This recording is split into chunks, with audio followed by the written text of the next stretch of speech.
Good morning and welcome everyone, and thank you for joining us today. I can see we have a lot of guests from all over today, and we're happy to see you once again. My name is Karen Skiles, and I'm pleased to be your hostess for today's webinar. We've been delivering our monthly webcations to you since 2007, and we're very happy to see so many returning guests back with us today.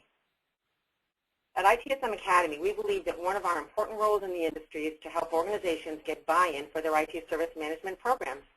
To assist you in your efforts, we are offering this webinar and many of our previous webinars to your organization in a virtual environment at no charge for a group of 4 or more participants. There's no selling involved with it. It's just our way of reaching out to the community to help organizations with their IT service management programs. So if you're interested in having us deliver this webinar for you, please just email us at info at itsmacademy.com. Today we're pleased to have our own Donna Knapp with us. Donna's presentation is titled Process Maturity. It's not about the numbers. During the presentation, the information that Donna presents may raise some questions, or you may be looking for some additional clarification or information. We've scheduled Donna's time at the end of today's session to answer your questions. To submit questions, just use the chat window that appears in the GoToMeeting box, which is located in the upper right corner of your screen. Open your chat window by clicking on the plus sign next to the word chat, and just type your question in the chat log section and click the send button. Feel free to submit your questions at any time during the presentation. We have a large number of attendees for the session, and Donna has a lot to cover. So we'll answer as many questions as possible today, and if we're not able to respond to each of you today, we will include all of today's question and answers in our compilation of the Q&A report and send you a link by email to download in just a few days. For those of you new to ITSM Academy, here's a quick overview. ITSM Academy is a full-service provider of ITSM education. We've trained tens of thousands of students on-site across the Americas and in our public training centers in Fort Lauderdale, Dallas, Minneapolis, Phoenix, Reston, Salt Lake City, and Tampa, as well as in our virtual classrooms. Now let's introduce today's speaker, Donna Knapp. Donna has over 25 years of experience in the IT industry working as a practitioner, consultant, and trainer. She is currently working with ITSM Academy as Curriculum Development Manager, developing course materials and training programs. Donna is an ITIL expert, an ITIL service manager, a certified process design engineer. She holds all of the ITIL lifecycle and capability certifications, as well as multiple ITIL practitioner certifications. Donna is also certified in ISO 20000 and Microsoft Operations Framework. She's developed a number of highly successful seminars, including From Help Desk to Service Desk, using ITIL best practices, and Achieving High Customer Satisfaction, Customer Service Skills for Service Desk Professionals. Donna is also the author of 2 college textbooks, A Guide to Service Desk Contests in the third edition, and A Guide to Customer Service Skills for Service Desk Professionals, also 3rd edition. Donna most recently authored the ITSM Process Design Guide titled Developing, Reengineering, and Improving IT Service Management. Good morning, Donna. Good morning, everybody. Thanks, Karen. Thank you. We're very much looking forward to your presentation today. Thank you. I'm ready to go.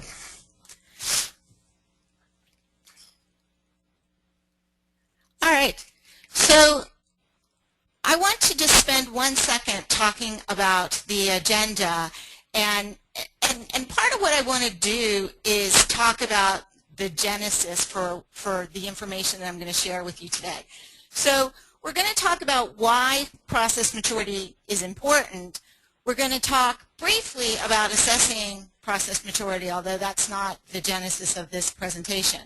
We're going to talk, and primarily we're going to focus on factors that influence maturity, and we're going to talk about lessons learned. One of the things I've seen is that there are different approaches to assessing process maturity, and some are very high level. A lot of you out there are probably familiar with approaches like CMMI, where you've got like 0 through 5. There's a number of different approaches, and they are either really high level or there's very, very detailed looks at maturity. And one of the things I set out to do is look at more importantly, what are the characteristics of maturity? So, I'm going to take a step away for a moment from these sliding scales where we talk about maturity. I'll get back to that. But I just want to talk about what is process maturity and why is it important. And to answer the question, why is it important, I like to sum up this slide by just kind of saying that processes are hard, y'all, Few organizations get it right, the first time out of the gate. Either you get your processes are too simple, and so they're not really driving the performance that you want, or they're too complex. Maybe you have processes that are just way too bureaucratic, and they're really preventing your organization from moving as quickly as we all need to move in this day and age. Also, it's really very rare that organizations have all of the pieces, the people, the processes, the technology, the information, all in place and all in the same state of maturity at the same time. So, it takes time to break down silos within your organization. Some of you might call them fiefdoms, right, where you've got all these different functional units and they're all doing their own thing and they're not working and playing well together, which is what processes really help different functions to do, different departments to do.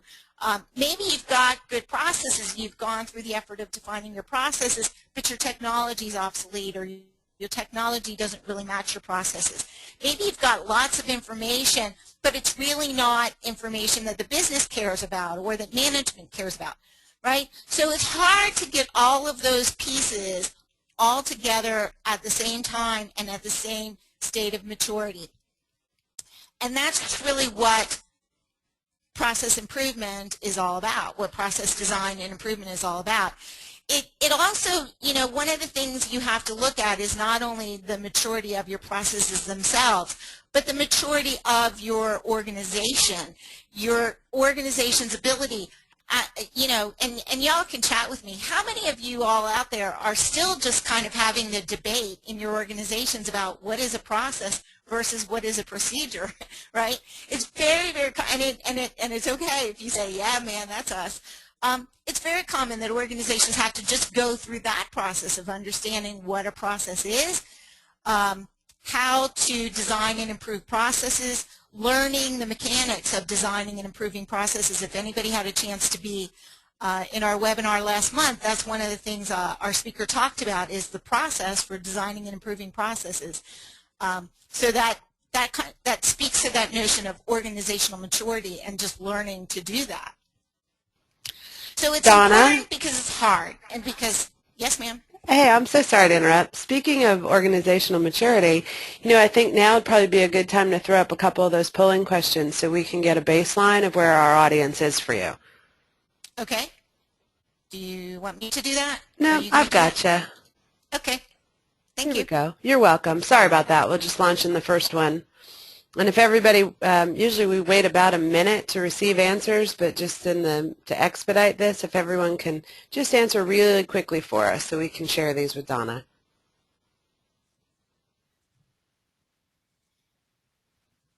It's like a dead silence, isn't it? It's actually only been 23 seconds. It feels so much longer. And I guess, Donna, kind of keep going. And I'll close this down in just a minute. Let's just let's be radio show hosts together. We'll just ping pong these a little bit. Okay. That sounds good. So I talked about the fact that there's these different approaches to assessing process maturity, and I've listed the most common approaches on your screen. And my assumption is that you're attending our webinars because you're interested in IT service management.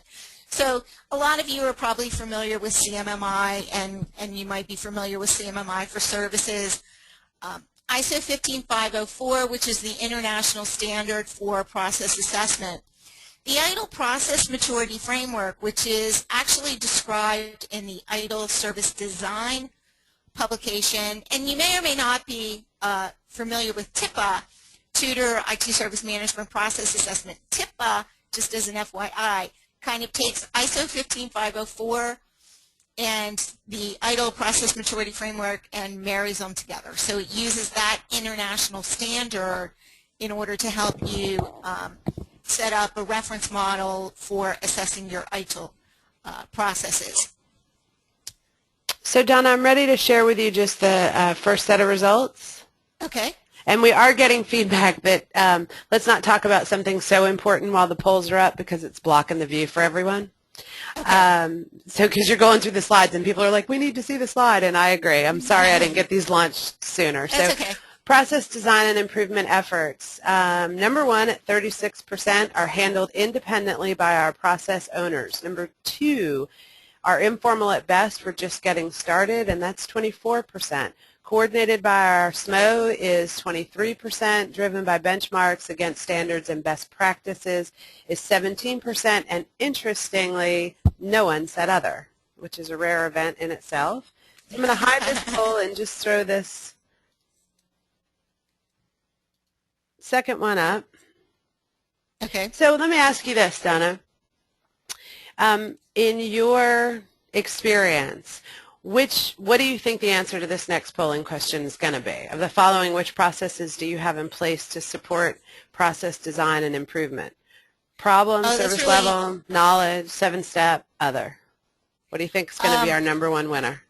If I'm guessing, I'm going to say service level management, but I'm going to talk about that a little bit. But that would be my guess. You said it, it took first place.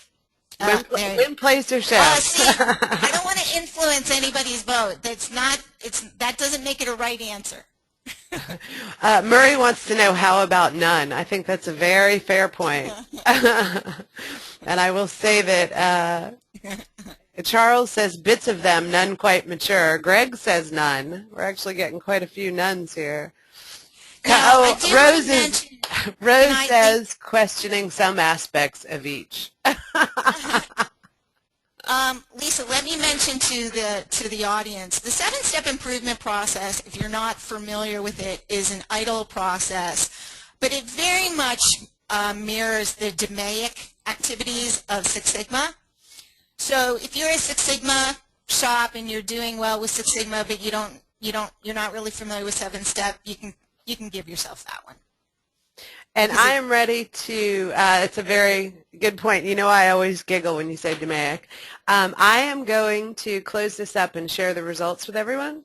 And I will tell you from the chat, we got a lot of none. And yes, Art, you are going to get a copy of the slides. I'll put the link was in the earlier chat, but I'll resend it out to everyone so you can just link to it. So in first place was your prediction, oh guru, you are correct, service level management at 32%. Coming in next is other, chat your answer, and most of those chats, although not all, were none. Then we've got 19% 7-step, which is a higher number than I thought we were going to say. 14 is problem, and 7% is knowledge. But some of that 19% might have come in when I said Six Sigma, because if you've got Six Sigma, I'll give that to you. So. And then just the final polling question is, the biggest ITSM-related challenge we face is, chat your answer, senior management support, process design, process conformance, metrics, or other. Once again, please chat in. Oh, here's a good one from someone I know works for a government consulting company. Other, our process folks are developing a tailored maturity model of objectives related to CSS and KPI measures. This technique is driven by a customer who barely accepts discipline.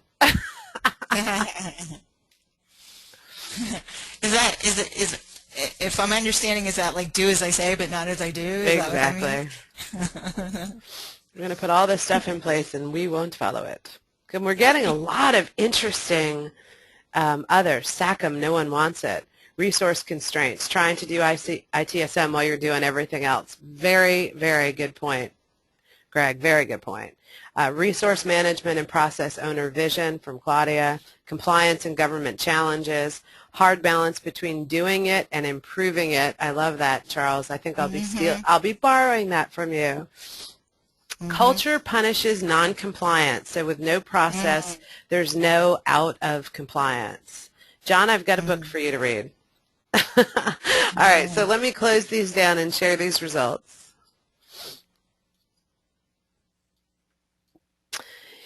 So, and just so you guys know, this is the flaw with this tool is Donna can't actually see these, which is why we read them back out to her.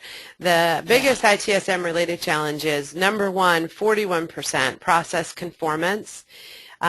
Coming in second is senior management support at 27%. And I will tell you, we did a webinar similar to this in about 2009, and senior management support was over 50% as the biggest problem. So that's good news to see that declining. Absolutely. Right. Process design metrics and other are basically all the same at 10 and 11%, and really lots of interesting chats on the other. So we'll try to, as you guys know, we do the Q&A report at the end. We'll try to sort of compile some of these other things and put them in the report as well, because there's some really interesting points. All right, Donna, I now turn it back to you officially, and thank you. Go ahead and teach me something now. Thank you. Okay, so I didn't change the screen, first of all, while the polls were up. So if you were not seeing something, I talked about CMMI 15504, the ITIL Process Maturity Framework, and TIPA. And if you look at the bottom of your screen, I just want to speak to the notion of what process maturity is. So it is, kind of simply put, how well your process is defined. So I'm talking about, how clearly defined the purpose of the process is, how clearly defined your objectives are, right? How clearly defined are the work products that you need to produce from that process. How capable it is of being continually improved through the use of measures, and more specifically measures tied to business goals. So again, that kind of speaks to not just that, yeah, you're producing tons of metrics, but are you capturing the data that you need to and producing the information that you need to in order to let the business know that you understand what's important to them, and that, this process has been designed and is being tailored to meet the goals of the business. And then also maturity speaks to how well the process is embedded in your organization's culture. And I think the fact that 41%, I think, of you talked about process conformance being an issue really speaks to that notion of culture, that, yeah, you can design your processes and you can have these great process definition documents, but at the end of the day, are people following those processes? Have those processes become so well embedded in your organization's culture that they become the way you do things? And I always love when I talk to organizations and they say, we don't talk about ITIL anymore. And what very often they mean is not that ITIL isn't important to them, but that they don't have to talk about ITIL in the context of ITIL anymore. They talk about their processes, and they talk about the way they do business within that organization, the way they do the business of IT service management within that business. So again, it's become the way we do things around here, as opposed to us having to spend time talking about ITIL. You've kind of moved beyond that. Again, not to say ITIL is not important. You just embedded those processes into your organization. So again, you may see in all of these approaches to assessing processes, you're generally going to see this range that goes from 0 to 5 in terms of maturity. 0 or 1 is typically an ad hoc kind of state where everybody's kind of doing their own thing. You don't really have any defined processes. You may have a bunch of procedures strung together, but you don't have really what we would call processes.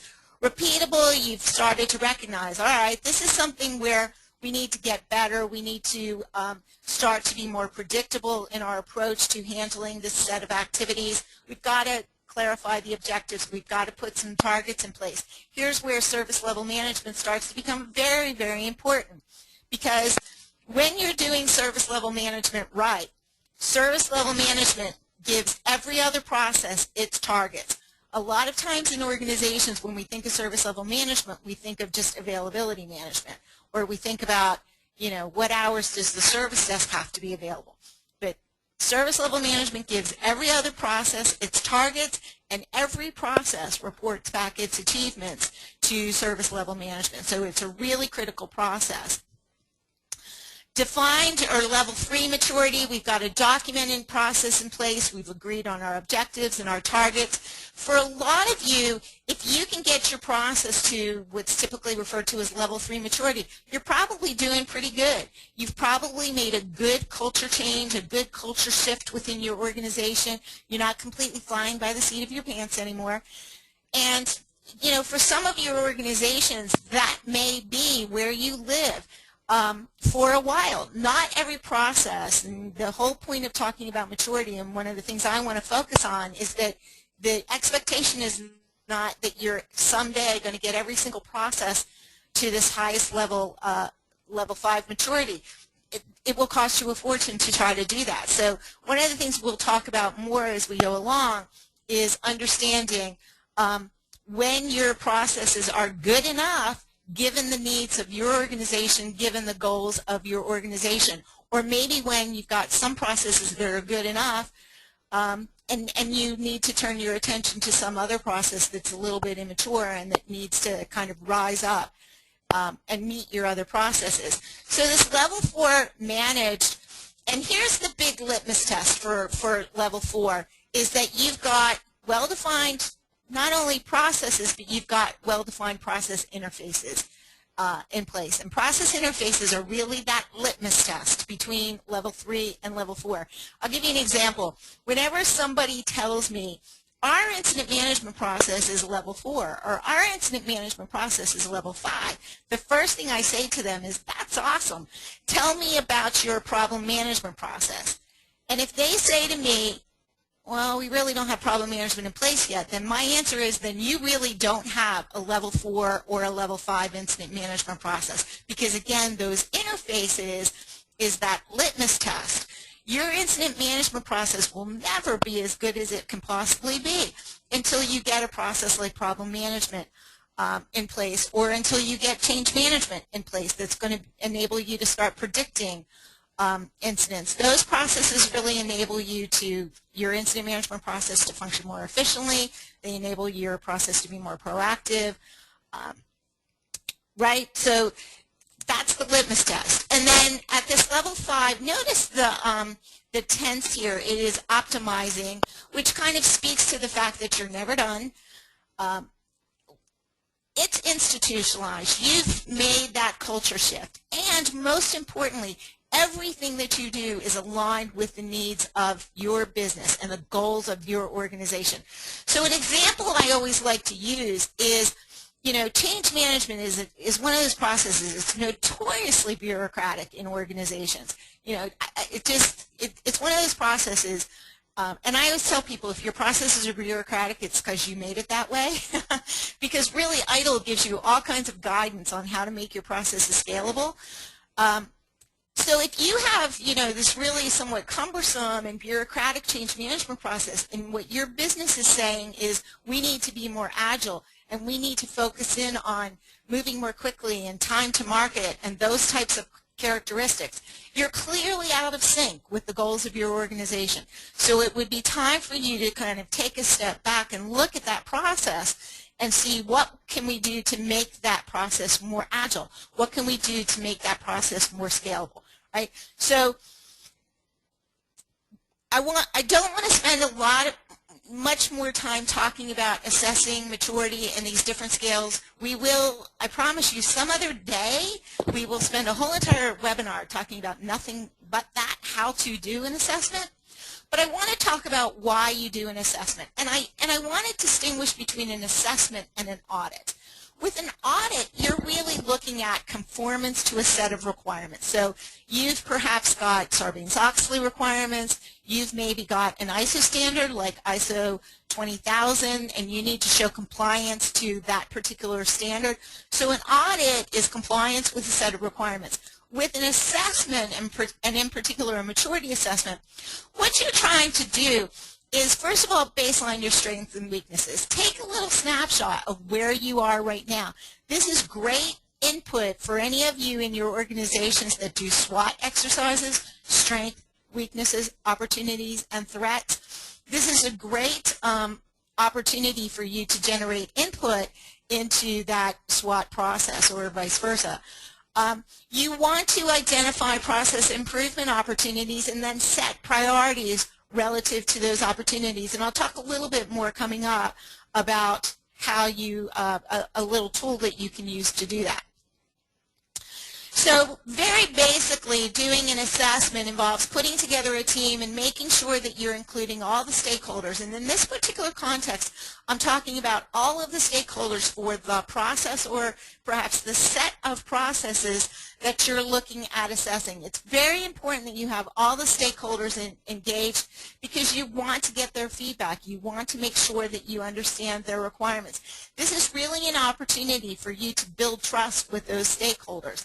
You know, the worst thing that you can possibly do is sort of half listen to what your stakeholders are saying and then proceed with designing a process that perhaps meets the needs of the IT organization but doesn't meet the needs of your customer stakeholders, for example. So you really have to be willing to listen and act on the requirements of all your stakeholders. You do a self-assessment questionnaire, and all of the stakeholders do that independently, and this is really important. I can't tell you how often I've been involved in assessments where, you know, one part of the organization says, yeah, we're doing a great job at this process, and another part of the organization says, we're doing a horrible job at this part of the process. It's about perception, right? And that's really what you want to get out of this assessment. If your customers perceive that your processes are bureaucratic or inefficient, then you need to address that, and you need to look at what changes you can make to your processes or perhaps to your policies in order to improve upon that. And you want to make sure that you have a certified process design engineer or a project manager or a facilitator, somebody who is skilled at how to do process design and improvement, somebody who is skilled at making sure that all of the stakeholders have participated. You know, a good facilitator is going to make sure that nobody's kind of hanging out in the corner, not really, you know, speaking their mind. A good facilitator, a good CPD is going to kind of drag out from everybody their perspective so that we can address that perspective going forward. So it's really, this is a good, again, kind of trust building exercise and a good relationship building exercise if you are doing it right. So again, we'll take another day and we'll talk more about the mechanics of doing an assessment. I just wanted to give you a little kind of brief overview of how to do that. Donna, I just scheduled that for July, Nice. just so you know. There you go. All right. They hot off their breaking news, right, as they say. Excellent. Good. Because, yeah, that's like a whole nother, that's a whole webinar in and of itself, the mechanics of doing a process assessment. Okay. So the title of my webinar is It's Not About the Number. And I want to preface this by saying that doesn't mean the number isn't important. You know, I'm not saying to you don't do process assessments and don't get, you know, a score and see where you are. You are going to do that. But my point is that you're not going to say, okay, we have our incident management process is level 3 maturity, right on, and end there, right? Because really, that doesn't mean anything. The question is, what are you going to do about it? Is that good? Is that bad? Should it be a 3? Should it be a 4? What are we going to do about that number? How are we going to, what are the steps we need to take to transition from that number to the number that we need for this process to be given our business's requirements? So it's not about the number, but I will tell you what it is about, I promise you, by the end of this webinar. So again, I kind of said before, with process maturity, very often you see these maturity scales of 0 through 5 or 1 through 5, which are very, very high-level views of maturity. And then maybe you've seen process assessment questionnaires, which will tend to be very, very detailed, right? Because they're looking at what are the activities or practices that you should be doing within a given process, and they're very, very specific. And what I found when I first started writing the ITSM process design guide is there wasn't really any middle ground. There wasn't really anything that just spoke to what is maturity? What does that mean? What are the characteristics of a mature process? And that's really the message that I want to deliver today and that I want to speak to today. So you can see on your slide the factors that influence maturity. And one of the first things is just objective attainment. And one of the questions you always have to ask is, are your objectives clear? You know, is it understood what a given process is supposed to accomplish? And are those objectives aligned with the goals of your business? So again, I gave the example of change management. You know, if your business needs for you to be very, very agile, you know, do your objectives speak to that agility relative to a given process? Are your processes cost effective? And again, if you have a very, very bureaucratic process, I bet you nickel that process isn't very cost effective. It's very likely that you've got checks in that process, or you've got handoffs in that process. You've got, you know, some monitoring activity going or some control points in that process that may or may not be needed, but are absolutely contributing to how much it's costing you to execute that process within your organization. So when I just learned a new little quote that I love, and that is, perfection is when you can't take anything else away. And what that kind of says is you've got it as lean as it can possibly be. You've got in just enough control. You've got just enough process in order to function efficiently and effectively and for everybody to know what they need to be doing on any given day. But you don't go overboard. You don't have a situation where, and this is always one of the complaints about a framework like IDLE, that it becomes a religion and you stop being pragmatic about it, right? So you've got just enough process to function efficiently and effectively. And also, do you have funding? And not only funding for process design and improvement activities, so do you have the resources? Maybe you need to bring in, even if only temporarily, bring in resources to help educate you on your processes, or mentor and advise and consult with you about your processes. Perhaps even you need funding in order to bring in the tools or improve your tools so that when you are done with your process design and improvement work, your tools match your rules, right? Accountability and process compliance, one of the biggest things you all said you struggle with. Do you have people designated as process owners, process managers?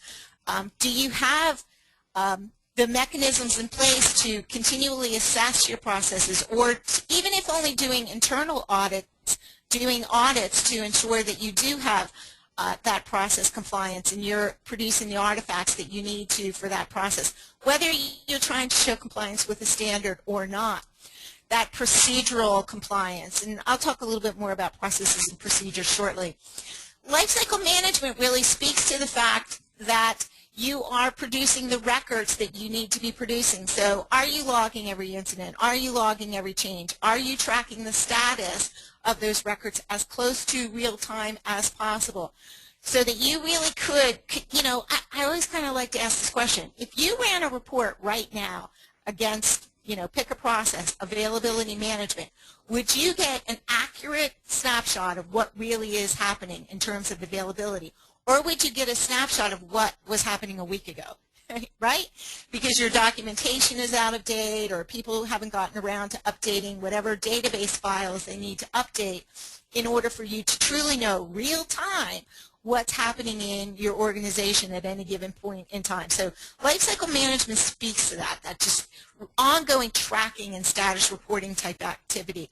How are you doing with using technology and capturing data and producing information and knowledge, right? So do you have the ability to capture what you need in order to execute those processes efficiently and effectively at any given point in time? Knowledge capture is critical, and it's becoming even more and more important in this day and age. Some of you may, in your organizations, be facing a situation where you've got lots of baby boomers who are getting ready to retire, or you've got maybe some individuals in your organization, I call them biological CMDBs. And what I mean by that is there are people walking around with all this stuff in their heads. And, you always have to ask the question, what if they won the mega Powerball lottery tomorrow? Here in Florida, I think the lottery right now is $110 million. Chances are they're not going to show up for work the next day if they win the lottery. So are you doing everything as an organization to capture that knowledge and make sure that that knowledge is going to be available going forward as you start to see, again, these boomers retire? Or let's flip the coin.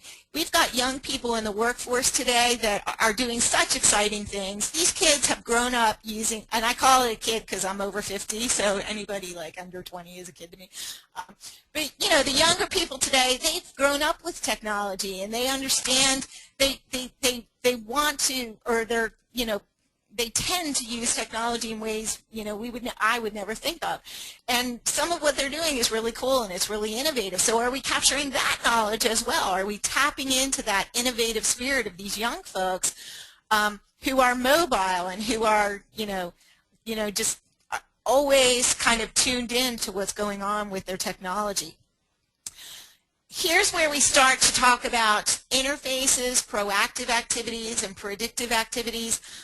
Again, the more your processes are interfacing with other processes, the more proactive you're going to be. Your incident management process is never really going to be very proactive until you've got it interfacing with change management so that you can start to really understand, or with your problem management process, right? So that you can be prepared if there's an incident. You've got workaround information available. You've got known error information available.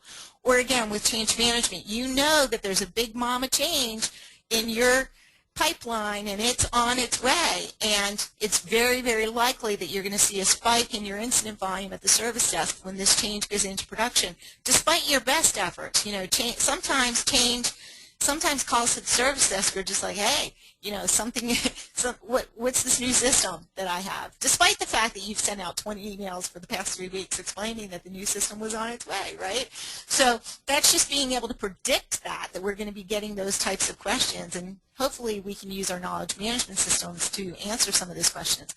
And of course, a big bottom line and kind of most important factor is customer satisfaction. And in this context, I'm talking about the customers of a given process, right? So these are the folks who are the recipients of that process. They're receiving the results and the outputs associated with that process. And this goes back to that notion of, are you engaging all of your stakeholders and making sure that you're getting their requirements and you understand their requirements? So generally speaking, those are the factors that influence maturity. Now I want to talk relatively quickly about the characteristics of each level of maturity and some of the challenges and transition steps that you may face or need to face along the way.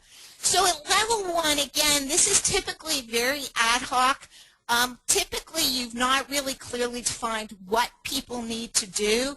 You haven't clearly defined people's roles and responsibilities. And as a result, very often you have a lot of micromanaging going on because management has to tell people what to do. Your processes aren't telling people what to do. Your technology hasn't been automated so that your workflow can tell people what to do. So you've got a lot of micromanaging going on at any given point along the way.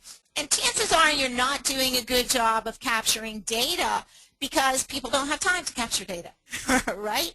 Again, you're kind of flying by the seat of your pants and everybody's just trying to survive.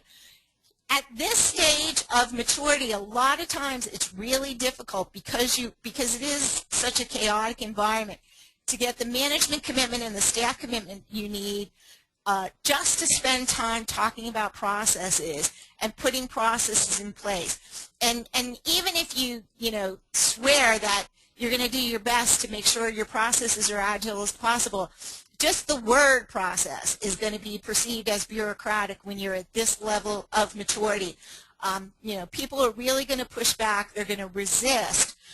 You also probably at this level of maturity don't have a real good understanding of business needs because you don't have the service strategy processes, or maybe you don't have even the service design processes like service level management in place that really enable you to clearly understand what those business needs are.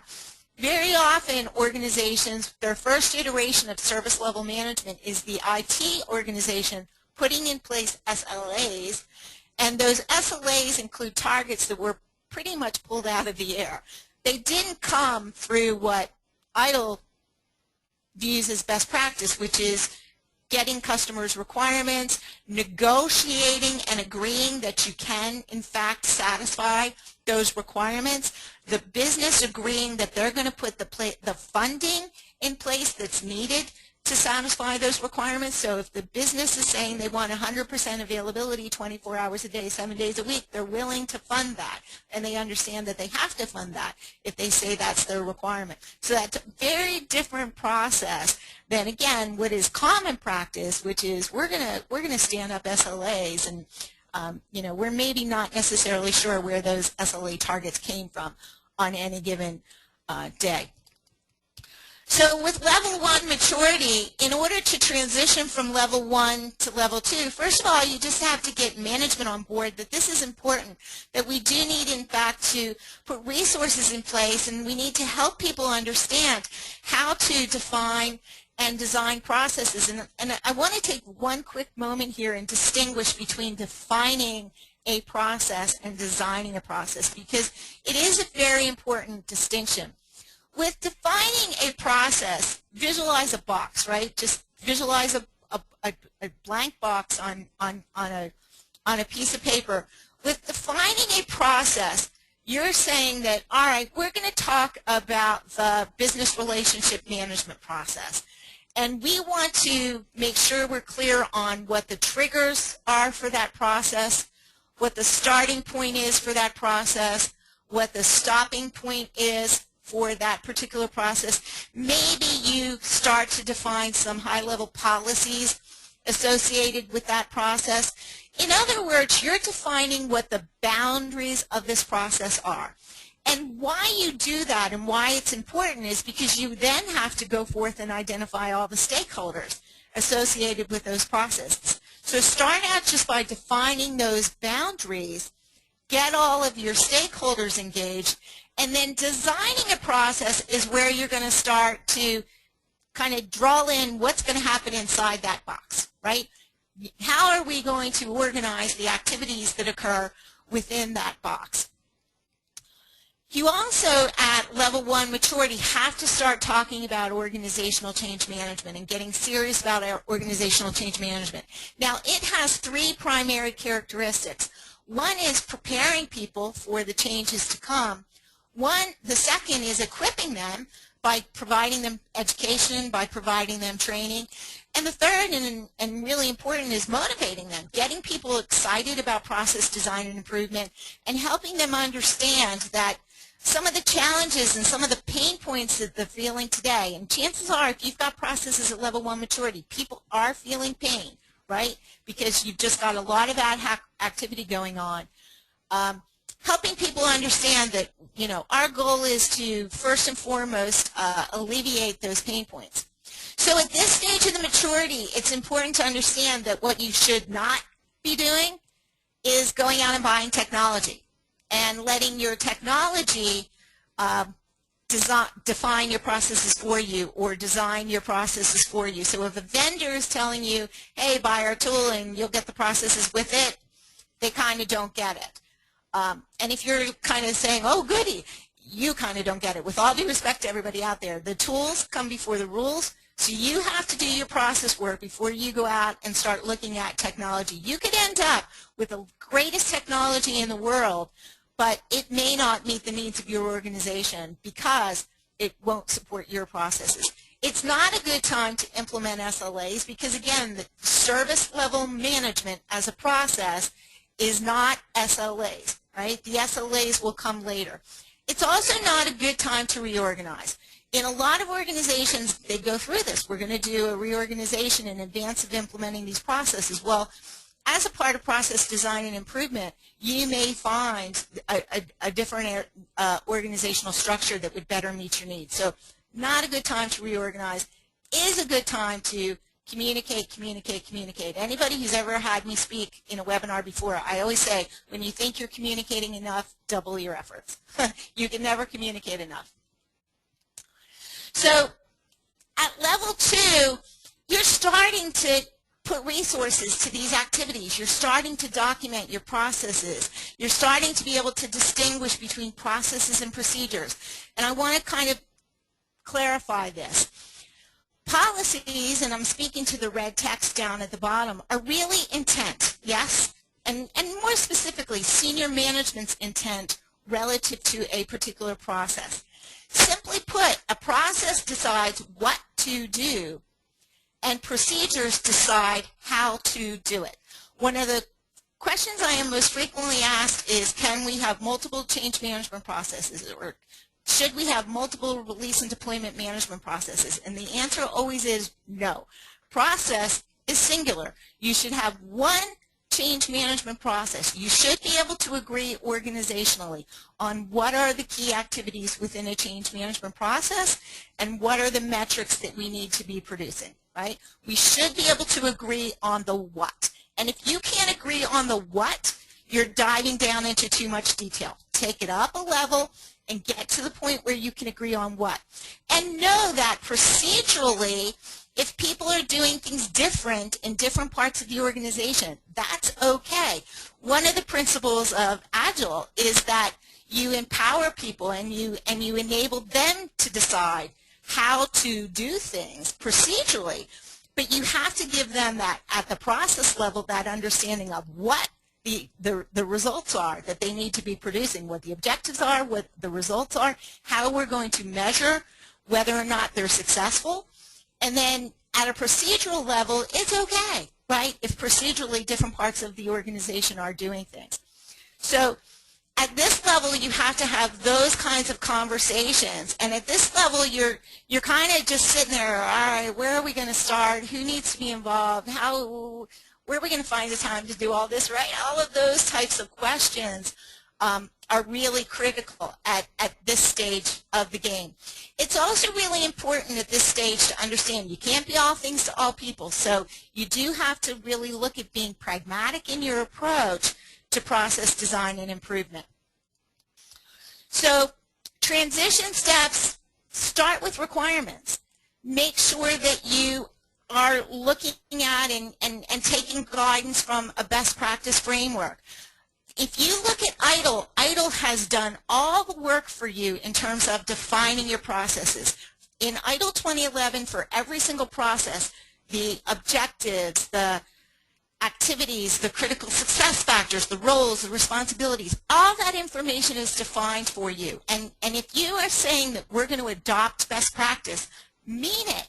Take ITIL, right? Take those objectives and use those as your starting point. Now again, how you procedurally do things within that box might vary a bit from best practice. But things like your triggers, your inputs, your outputs, it's all been defined for you. If you're spending a lot of time and effort defining that type of information,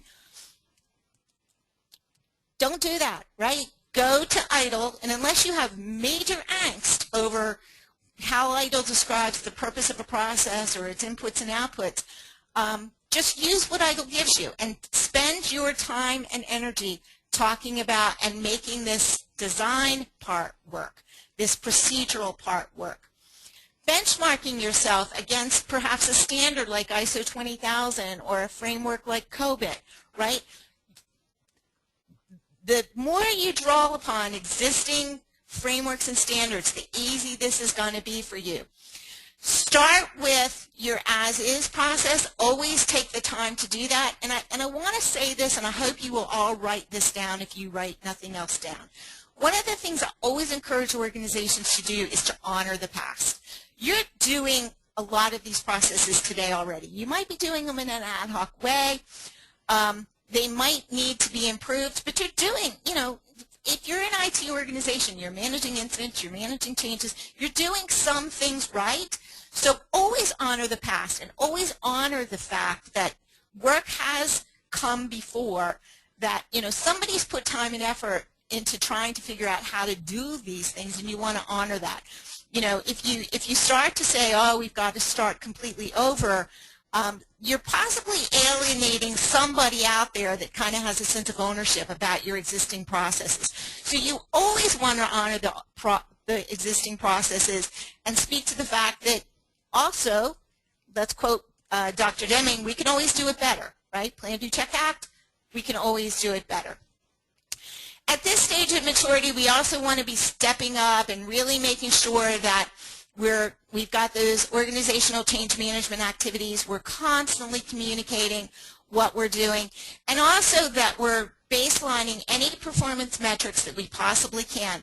Here is the really critical thing. In order to show an ROI on your process improvement activities, you have to have what your starting point was. So baseline something, anything, so that somewhere down the line you can show that we've been able to increase the efficiency of this process or reduce the number of or increase the number of, right, whatever is the goal associated with that particular process.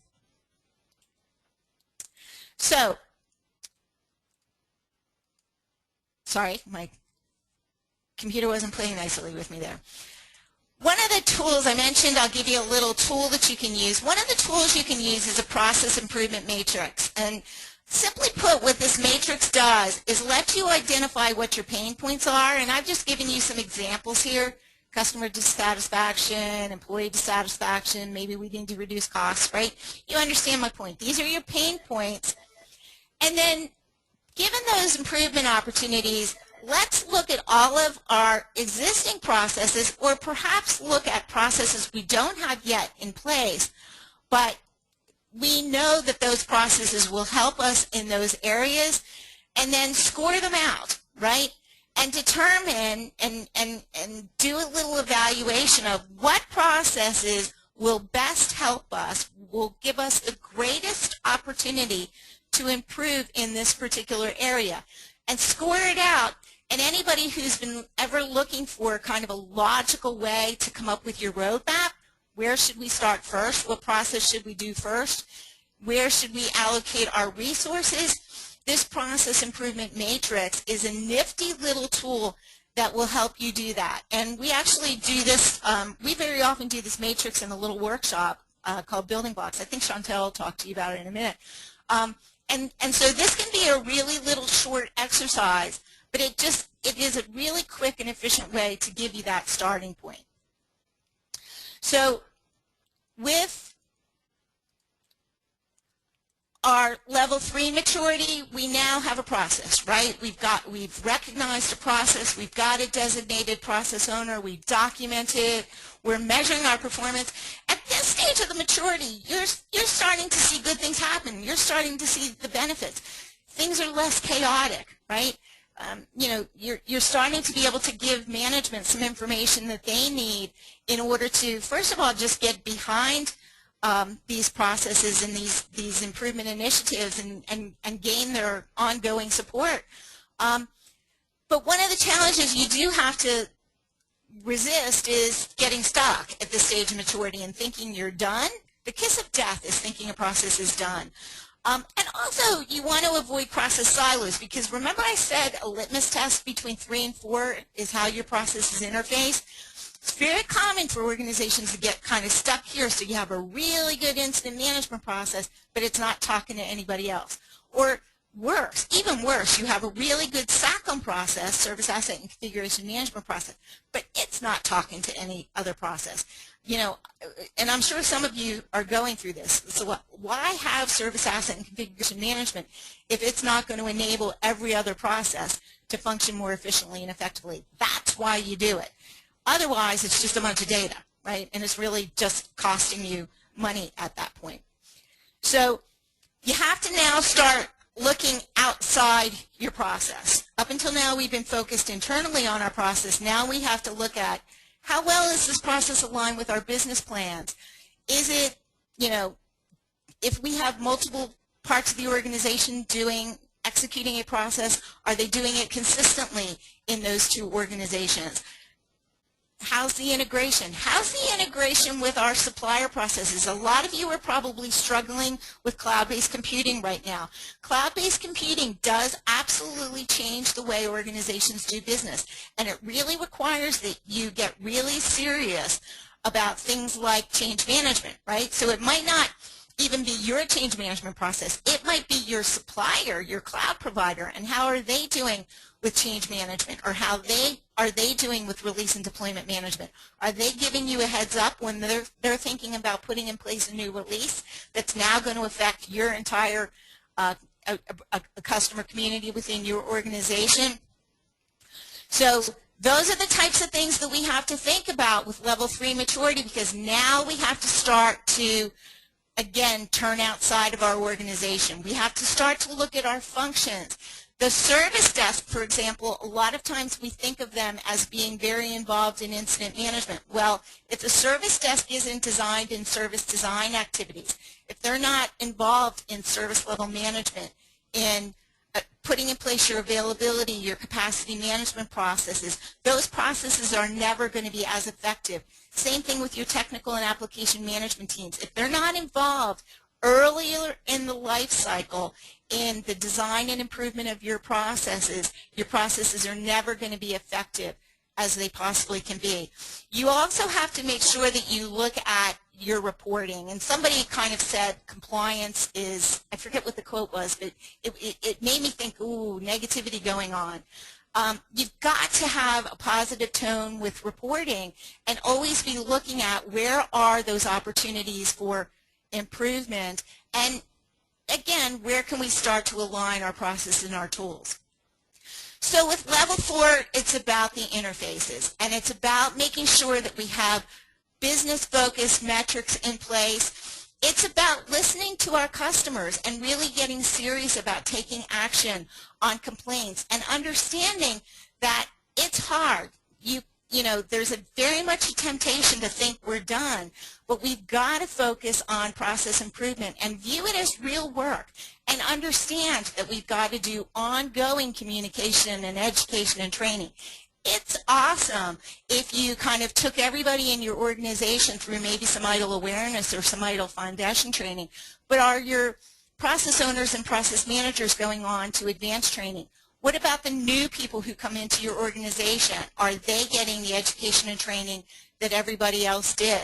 So here's where we need to start thinking about a service management system and looking at that mechanism for ongoing improvement, capturing continual improvement opportunities, making sure that we're constantly looking at and kind of taking a team approach to process design and improvement. Here's where maybe for some of you, you start to look at a service management office, because your service management office can then be looking at what, again, doing that prioritization exercise and looking at improving and integrating your processes as a program, as opposed to having process owners or process managers who are independently doing good work, but maybe not doing work that's going to benefit your greater integrated set of processes. So here's where you are looking at the maturity of your organization overall, not just the maturity of your process, of your individual processes. And that's, again, you know, what our service management office is all about. So again, just that ongoing commitment to providing that education and that training and really listening to feedback. Level 5, very few organizations get there. It costs a fortune, first of all, to sustain this level of maturity. And even if you get there, you need to understand that if you don't continue to devote resources at this level of maturity, it's very likely that you're fairly quickly going to slip back to 4 or perhaps even slip back to 3. You have to, in order to sustain level 5 maturity with processes, fully affect culture change within your organization. It has to truly be the way we do things around here. And Cotter actually once said, the way you know your process or your culture change is successful is people to start to defend the processes. You know, if you have people who are not complying or trying to step outside of processes, someone else, one of their peers, will say, hey, that's not the way we do things around here, right? People will start defending those processes. So at level 5, continual improvement is a way of life. So what are some lessons learned with process design and improvement? First of all, senior management commitment is essential. That's not to say you can't have some really good and successful grassroots efforts with process design and improvement, but at some point in time, you need some money, right? You need some funding, and at some time you also need senior management, again, to put those policies in place, because policies really speak to senior management's intent. You want to and make sure you designate and educate your process owners. Make sure that they understand not only their process, but how to design and improve that process, perhaps through something like CPDE. Adopt and mean it, a framework like ITIL or a framework like COVID or ISO 20000 standard, and then adapt it, right, to the needs of your organization. Treat all of this activity like a project. Have a program in place for how all of your process work comes together to make sure that you're addressing those process interfaces along the way. And again, make sure that you're managing that organizational change. Donna? Yes. Hi, Donna. Just excuse me for just 1 minute. It's noontime, and I know some of our listeners need to get off of the webinar at this point. So I just wanted to remind everybody that our February webinar is going to be on Thursday, February 21st, and Jane Grohl is doing the presentation on problem management, If I Knew Then What I Know Now, and it's a retrospective on common implementation challenges and ideas for correcting them. So I just wanted to, I know you're wrapping up, but I just wanted to let people know that because people are need to get off of some of the webinars, okay? Okay, and I'm sorry for anybody that has to leave. So yeah, a lot of these points I've made along the way, so I'm not going to repeat. Making sure that you are baselining what you're doing so that you can continually along the way show that ROI, have short-term, medium-term, long-term goals. Make sure that, and this is always an important point, that when you're defining roles and responsibilities, you circle around and look at, do we need to change people's job descriptions? Do we need to change people's performance programs so that they understand the importance of complying with these processes? It's part of their performance program. And also reward compliance. Many times in IT, we reward the heroes. We reward the people who save the day, right? Something bad happens and they sweep in and save the day.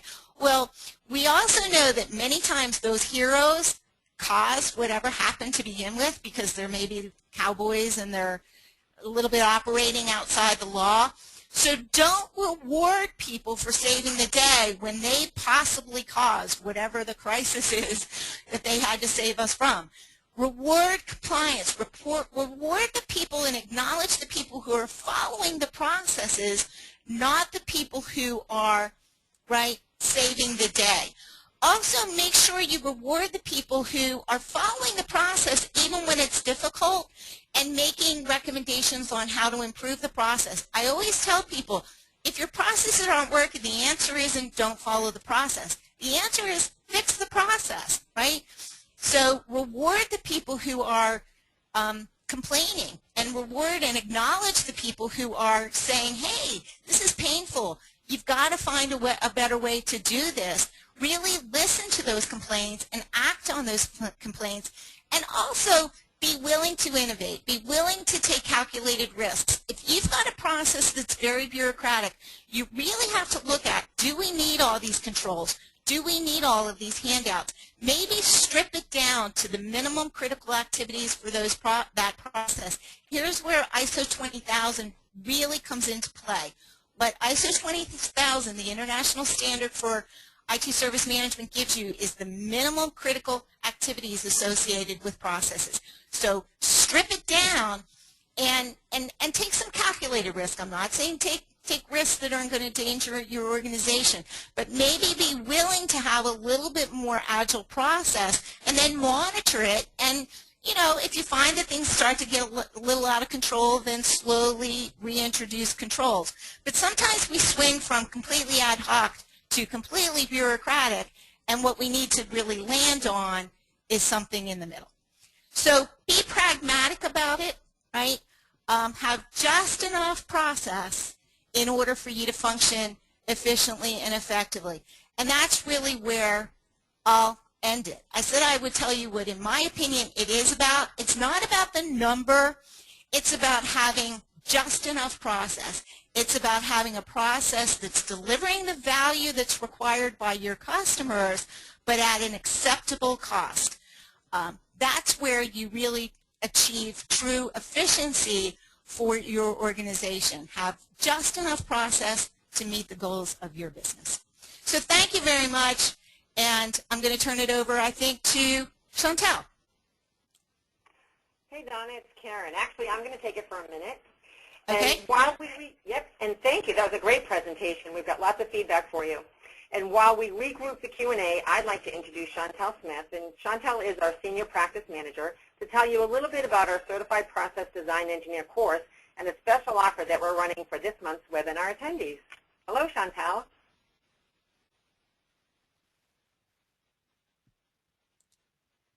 Chantel?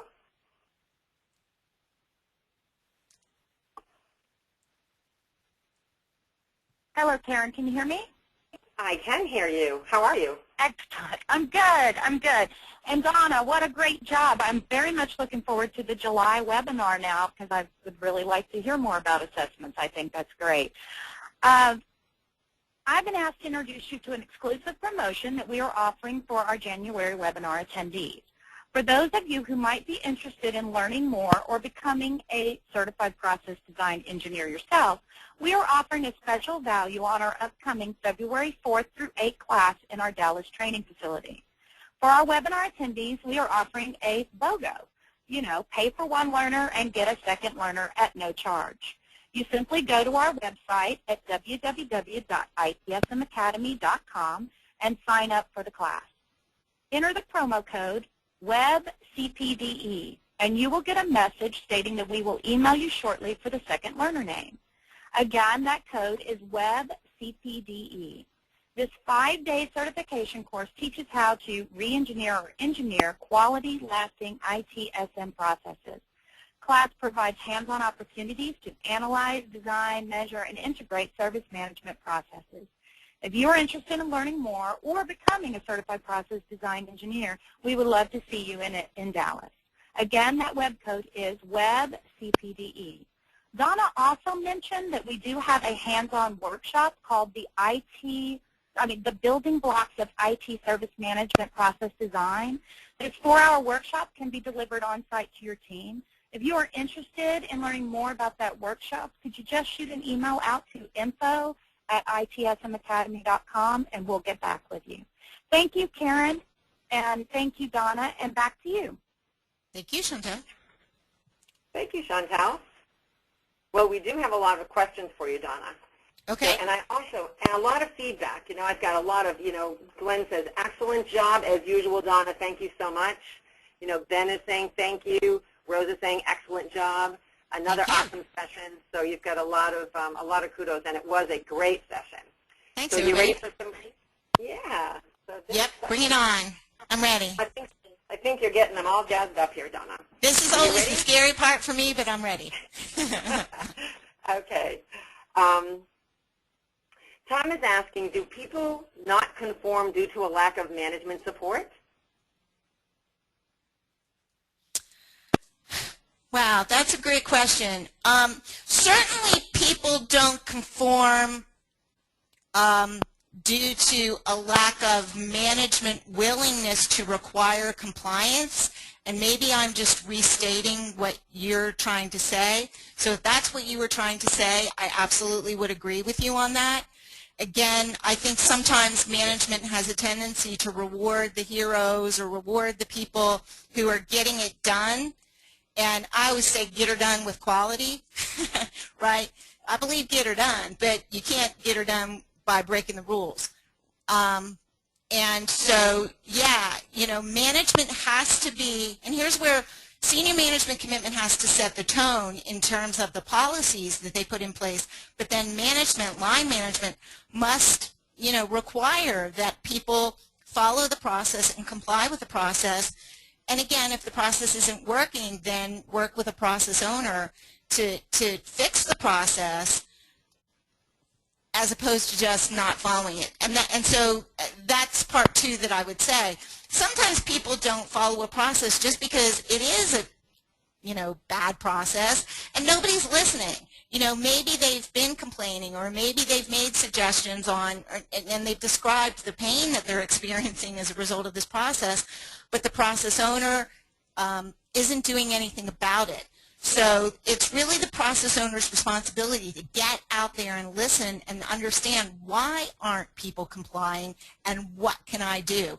And if sometimes the answer is there's nothing I can do, maybe whatever this step is, or whatever this document or record is that has to be produced is required for compliance purposes, then that's where management has to step in and say, look, this is part of your job, it's part of your job description to create this record, and I'm going to be measuring you on whether or not you create that record. Management sometimes has to give a little tough love there.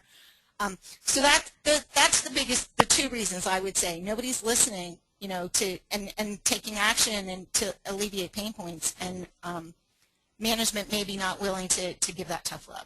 Hopefully that answered that question. Yes, it did. Thank you, Donna, for that. Rick is asking, should not the process maturity assessment include people, technology, and measurements, metrics, reports, as well as organizational structure? Yes. Yeah. People, process, technology, the information that you're capturing, and your culture. And you might not do a very comprehensive assessment like that. If you look in the ITIL Continual Service Improvement book, as a matter of fact, they talk about 3 different types of assessments. One is what I just talked about, the Big Mama assessment, which includes looking at your culture. Sometimes you might just look at your process only. So there are different flavors of assessments. But yes, if you are kind of just getting started, you absolutely want to do quite a comprehensive assessment so that you can really understand what the culture of your organization is, because organizational maturity is a part of it. Organizational maturity and process maturity. Thank you, Donna. Thank you. Now, Murray is saying, I wonder how many others see a lack of proactive activities. Do you have any thoughts on that? Well, what was problem management? Problem management was 14% of you said that you've got problem management in place. So I think there's the answer to that question. Because problem management is really, as a process, is one of the most valuable processes in terms of helping you to be more proactive. I mean, problem management, little textbook problem management has 2 aspects. Reactive problem management, why are these incidents happening and what can we do to prevent them? But proactive problem management is really looking at, all right, conceivably, what changes do we have going on in our organization, and what can we do to prevent incidents from happening to begin with? And remember, too, that problem management doesn't just look at incidents and why are there technical failures. If you've got a process that's malfunctioning, problem management can look at why that process is malfunctioning. Problem management can look at why people aren't complying with your processes, right? Problem management is a methodical way of figuring out what the root cause of something is.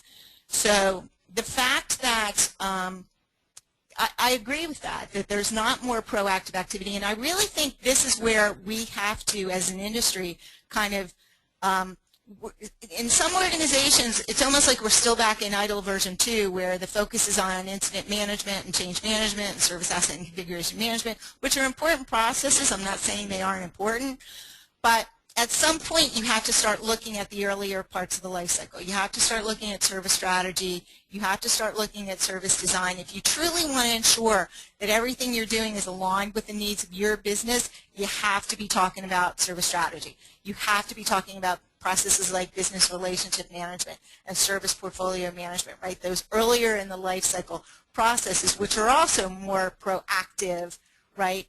That they enable you to be more proactive. Look at processes like availability and capacity management. The proactive side of availability management happens in service design, where you've got a service that's on the drawing board and you're talking about what are the requirements for that service.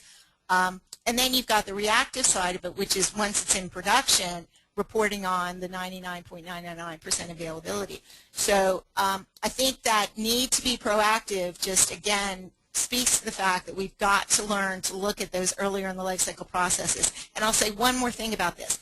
I want to reiterate that you may be on this quest to get to a level 5 maturity incident management process as an example, and maybe hopefully this webinar will kind of get you to take a step back and say, you know what? We've got an awesome incident management process. Maybe it's sitting at level 3, maybe it's even sitting at level 4 where we've got some good interfaces in place, and that's good enough, right? It's very cost effective for our organization. So let's not allocate any more resource for now to serious process and design and improvement with incident management. You still want PDCA going on, Plan, Do, Check, Act, right, to make sure you don't slip back. But let's take those resources and let's spend them on a process earlier in the life cycle. So I hope one of the messages y'all took away was that some of your processes may be good enough, right, to keep the trains running on time, as I like to say, and let's start to focus on more proactive activities. That was a really long answer, wasn't it? I'm sorry. But I hope it helped. But that was a great answer, though, Donna. There was a lot in that answer, so that was great. Ben had a comment when we were talking about, when you were speaking to the factors that influence maturity, and he just wanted to add the capabilities of your people. What he said was, what do they know how to do? What do they feel comfortable doing? What will they do on their own versus what will they do that they have to be forced to do? Yeah, awesome point. So he just wanted to add that. So thank you for that, Ben. Thank you. Yeah, awesome point. And Rose wanted to share. She likes the statement: "Perfection is when you can't take anything else away." Yeah, isn't that awesome? She said Henry Ford's motto was simplify, simplify, simplify, and when you're done, simplify. Yeah, I'll tell you, I became a certified Scrum Master a couple of weeks ago, and it was awesome because, first of all, I'm a lifelong learner, and I always just love learning something new, but I was really excited by how much I could apply and I'm not a developer, I will never be a developer, but I really was able to apply a lot of what I learned in that Scrum class and what I learned about the Agile Manifesto to what I'm doing day in and day out. And it was actually, I have to give props to my Scrum Master professor who gave me that "perfection is when you can't take anything else away" quote, but it's like one of those where I couldn't write it down fast enough. I was like, wait, stop talking while I can write this, so I can write this down and don't forget it. Okay. But if you look at the Agile Manifesto, one of the things it says is we value people over processes, and as a process geek, that freaked me out when I first saw that. I was like, what are you talking about? And what he taught me is this notion of just enough process for your people to be efficient and effective, right? Just enough process for you to achieve the goals and objectives of that process. And when I heard that, I was like, that got me excited. So there's a little Agile 101 for you. Thank you. That could be a whole other webinar too. So exactly, right? Hey, what you doing in October? No, I'm kidding. And Rick had a comment for you, Donna. He said there is a difference between data, information, and knowledge. Yes. So data are facts, right? It's just raw facts. We have an incident. Information is when you start to put those facts in context. We have an incident with a server that has on it a mission-critical application, right? So now there's some context there. It's like, oh, okay. That enables us, and now knowledge is we know that if it's a mission-critical application, that's bad, right? And we're going to handle this as a major incident and kind of get all hands on deck to start working on that incident. So if you Google the DIKW hierarchy, it's called, you'll just find, all kinds of information out there about, data versus information versus knowledge, and then ultimately wisdom. And wisdom is really the human aspect of things, which is just we understand, right? We understand what's important. Okay, thank you. I always use the analogy of little kids, right? At some point in time, a little kid has to learn that when a stove is on, you don't put your hand on it. And now as adults, we just know that. That's wisdom. So. Oh, well, thank you for that clarification, Donna. I'm hoping that you have some words of wisdom for Eric. Eric said, wow, 2 strikes, reorg and bot technology. Well, first of all, not words of wisdom, but I'll say welcome to the welcome to the club. You're in good, very, very good company. I'm sure there are a lot of people out there who are saying this, going, yeah, we did those things too. So welcome to the club, first of all. And this is one of those things where it is really important to understand that if you look at IT service management, for example, it's not to say that some point in time you won't reorganize and find that you want to structure your organization in a different way. Maybe you move from having very hierarchical structure to maybe having some self-directed teams, that sort of thing. But to make a change without really understanding, first of all, the culture of your organization, the and the processes that you need to have in place in order for all of those different entities within your organization to work together, because that's what processes do. Processes enable different teams within an organization to work and play well together. And until you design your processes, a reorg isn't going to buy you any benefit, right? You're just going to have different teams with different names that still aren't going to work and play well together, right? So at some point, you're going to have to get serious about designing and improving your processes. Now, once you do that, if you've got well-designed processes, you actually can reorganize and still have your processes function efficiently and effectively, because you have to, here's where RACI comes into play, responsible, accountable, consulted, informed. You might have to redo your RACI chart to say, okay, we have these activities within this process. Who's now going to be responsible? Who's going to be accountable? Who's going to be consulted? Who's going to be informed? But that will be a relatively straightforward exercise for you to do that. Whereas, again, until you have your process in place, you can reorganize, till the cows come home, and people still aren't going to work and play well together because you've not made it clear who's supposed to be doing what, and you haven't clarified those responsibilities. And the tool part, here's how I'll say it. If you're doing things wrong and you automate them, you'll do them wrong faster. Right? So hopefully that's kind of a good way to end that answer. I mean, no tools before the rules. You've got to define your processes and then find the tools that are going to enable you to automate those processes and do them even more efficiently and effectively. But if you start to let a tool tell you how to do your business, you're going to be in trouble. You're never going to quite get there. And the better vendors understand that and will be telling you that as well. So there's Karen? hope for Eric. Yep, there's hope for Eric. But welcome to the club. Welcome to the club. You are in very good company, my friends. Been there, done that, had a cup of coffee, and Thank you, Donna. I'm sure Eric appreciated that, so thank you for that. Melissa said, excellent information about the difference between maturity levels. Thank you so much for an excellent webinar, as usual. You're welcome. And Glennis is asking, would you tell us a little more about applying performance measures which would support compliance with process? What type of KPIs would you suggest, for example, for change management?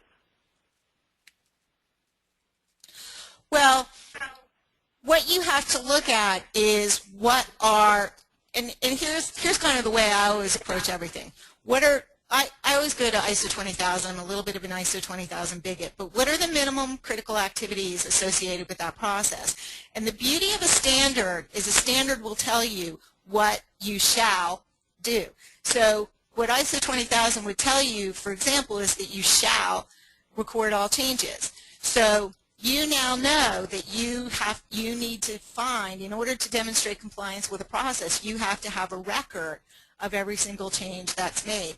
So go to a standard, or go to something like COBIT. COBIT's free.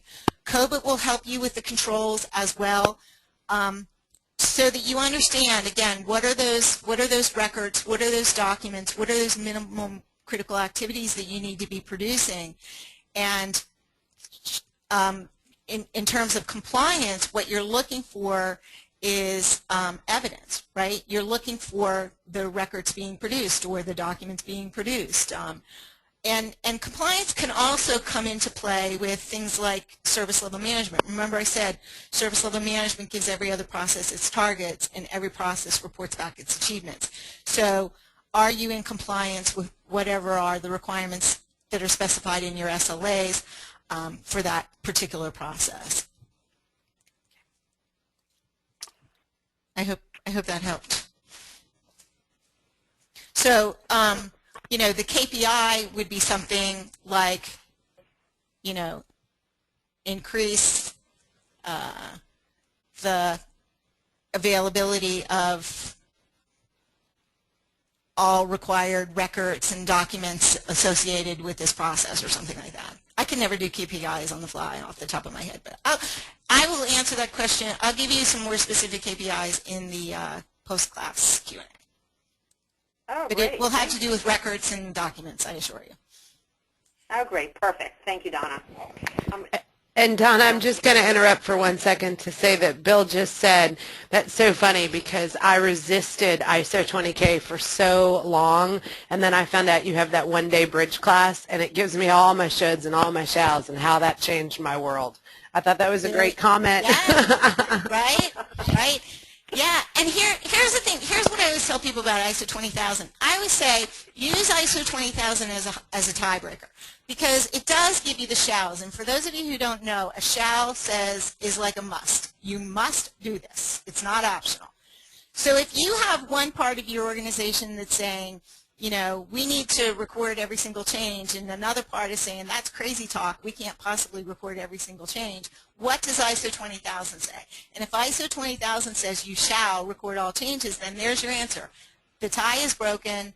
You do, you know, ISO 20K gives you those minimum critical activities, and it is a succinct list. I mean, people get intimidated sometimes by the IDLE books, and I'm not saying don't read the IDLE books, because there's so much valuable information in them, especially the IDLE 2011 editions. But if you're really looking for kind of the litmus test of what are the minimum critical things that we need to be doing, ISO 20000 gives you that. And there's books, there's books in available that will give you those shalls. So it's just a really good, succinct source of information about those critical activities. So I'm glad that there's someone out there like me who's now like, yeah, we love ISO 20000. What a difference a day made for him. I just had to come off mute to laugh at that, Karen. It was a day well worth spent. Yeah. And Ben is asking, Donna, in an ongoing maturity improvement program, how important is it to start out with goalposts? And he's saying, I mean, these may change over time, but should leadership communicate where the organization wants to be maturity-wise in order to improve the chances that the organization will get there? Yeah, it's really critical because, and this speaks to that notion of how do you keep the momentum going. I talked about, you know, short, medium, and long-term goals. It's always very tempting with process design and improvement to think you're done. I mean, it's the biggest mistake that organizations make, but you really do need to understand that the minute you think you're done, your process is starting to deteriorate, like right then and there. So having those goals, having that vision of where you're heading, also helps you you explain to people, why are we doing this? And that's a fundamental premise of organizational change management. Of why are we doing this? What is the vision? Where is this taking us? And also, here's a big reason. It gives you the opportunity to celebrate successes. And I think that's something that we forget to do a lot of times. I do sometimes see organizations, and I've had people say to me, like, I don't really see how ITIL is benefiting our organization. And I very often, because I'm maybe independent of their organization, can say, well, hold on, let's talk about where you were a year ago. Or let's talk about where you were 2 years ago and the types of things that were happening in the organization and the pain you were experiencing as an organization. And now look where you are now. So having those goals gives you the opportunity to celebrate when you achieve those goals. Now the trick is to always then set new goals, right? To raise the bar and continue to improve. But it's like, how do any of you have those blood drives where you've got the blood thing and you fill it up and everybody can kind of see how much everybody's contributed, or a charity drive or something, right? It gives you that kind of visual ability to report on how you're doing. And I want to say one last thing. If you do have some reporting that speaks to where you are relative to your goals, one of the things that is sometimes exciting is if people go up and go, I thought we were doing better than that. And if you do, I can't think of the guy's name right now, but he used to say, great, let's talk about the data. And in other words, if people think they're doing better than the reports are showing, it's a real good opportunity for you to have a conversation about what data are they capturing, and are they maintaining the records real time, and do people really understand that the data they input into all your systems on a day-to-day basis at the end of the day result in those reports that are hanging on the wall that management is looking at.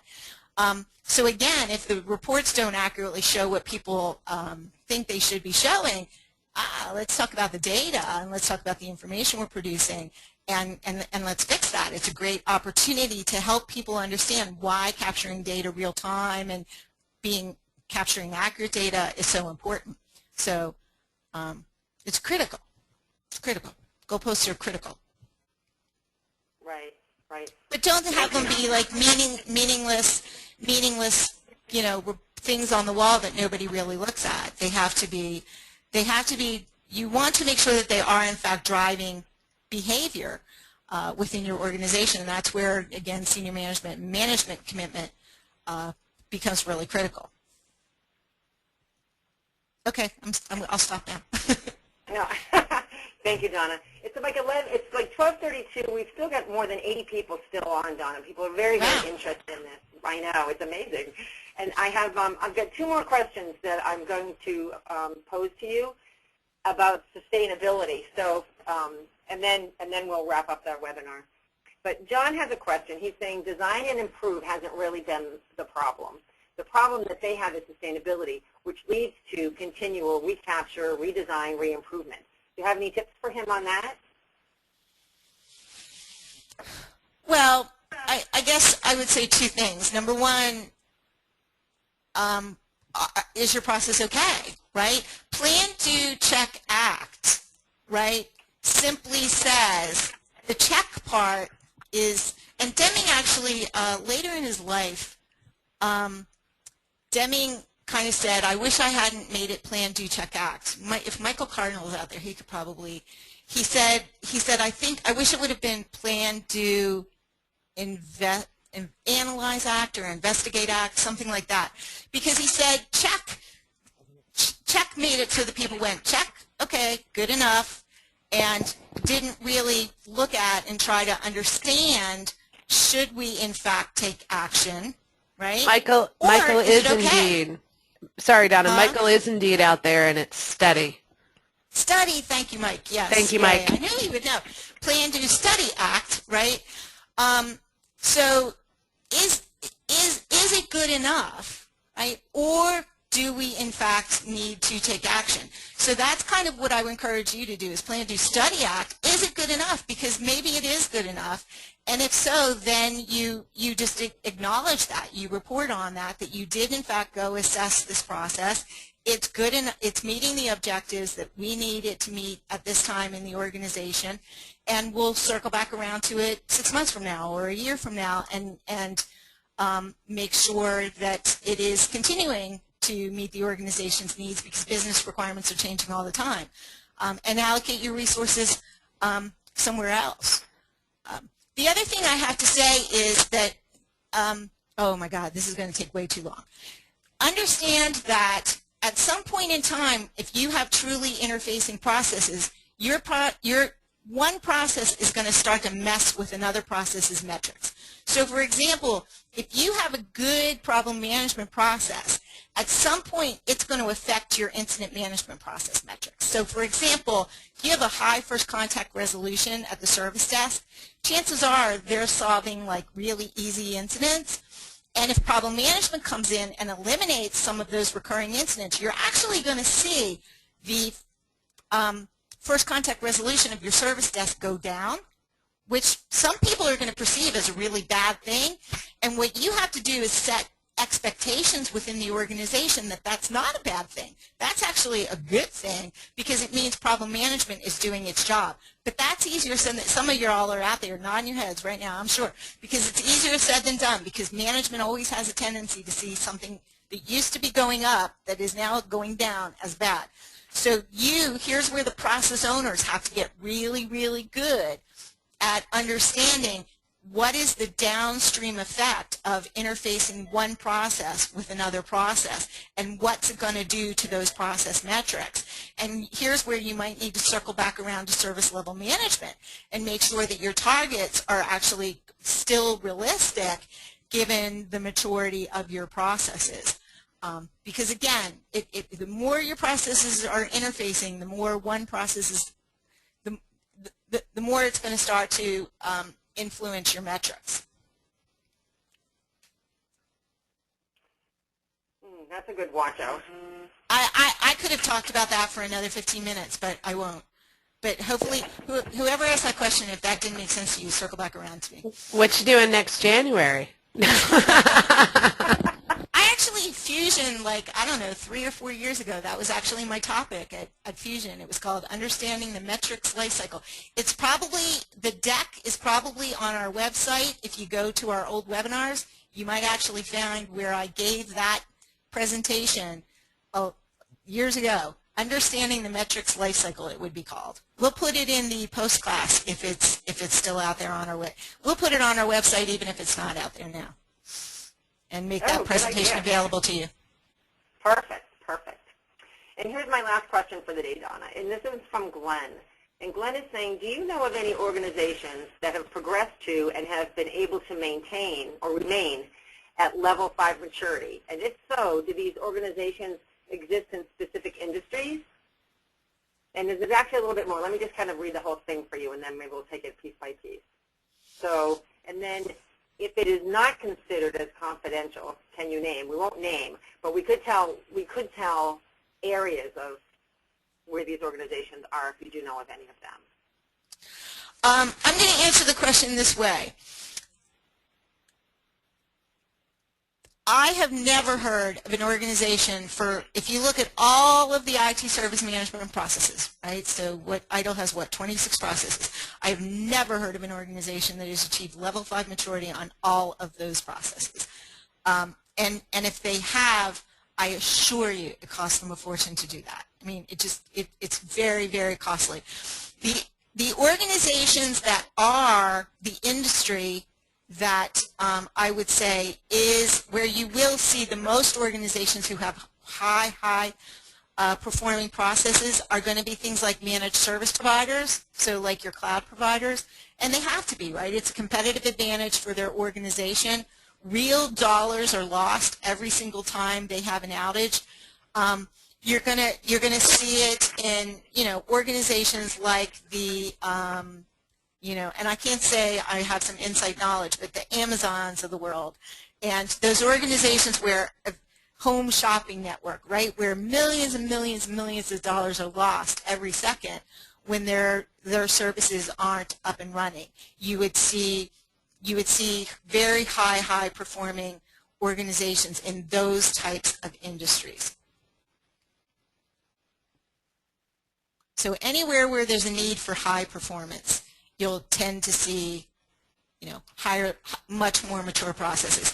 You look at organizations like Amazon.com and those types of companies, you'll see very mature, for example, change management processes because, again, millions of dollars are lost if they have an outage of some kind. And in this day and age with Twitter, it's international news, right? Think about it. Anytime a company these days has some kind of a major outage, or they have a security breach, and so customer profiles are made available, it becomes overnight news through social media. So in those types of organizations, you'll see very, very mature processes. Donna, I'm going to interrupt just one more time to say that Jean Kim's new book about DevOps and helping the business win is available on Amazon. It's actually the #1 bestseller in the business section right now. And I'm going to send out a link because he has written a phenomenal book that's, for those of you familiar with The Goal by Goldratt, it's similar, it's an homage to that, but it's a fictional story about this poor guy in IT and what's happening in his company that's about to get shut down on him, and how they bring in ITSM process and primarily DevOps to save the company. And it's just a fantastic book. So I'm going to find that link and send it out now, and we'll get that in the Q&A report too. But it's one of the best books I've ever read, and it is the most helpful book I can imagine for an IT practitioner or manager. Right. Nice. And if you, Jean has done a lot of work with an organization called the IT Process Institute. If you're not familiar with the IT Process Institute, they do a lot of studies, and they look at high-performing organizations. And a lot of times, if you go to their website, you'll see where they'll kind of say, okay, in the highest performing organizations, what processes do you see in place? I don't, they speak to maturity. I don't know that they explicitly say level 5 or level 4, but they do speak to, in order of maturity, what are the most critical processes to have in place in order to, in fact, be a high-performing organization. And Jean speaks to that in his book as well. We have lots of information going out on this week's with our Q&A this month. A lot of resources for people. It's a fun topic. Yes, and thank you so much, Don. I mean, it's a wealth of information, and there are just so many comments here from everybody that, it's just a great presentation, wealth of information for them. Thank you, thank you, thank you, thank you. So kudos to you for that, and thank you for delivering the webinar for us this month. Well, thank you, everybody. Thank you for attending. Thanks for the great questions. Those were interesting and tough. So it was fun. Thank you. They were.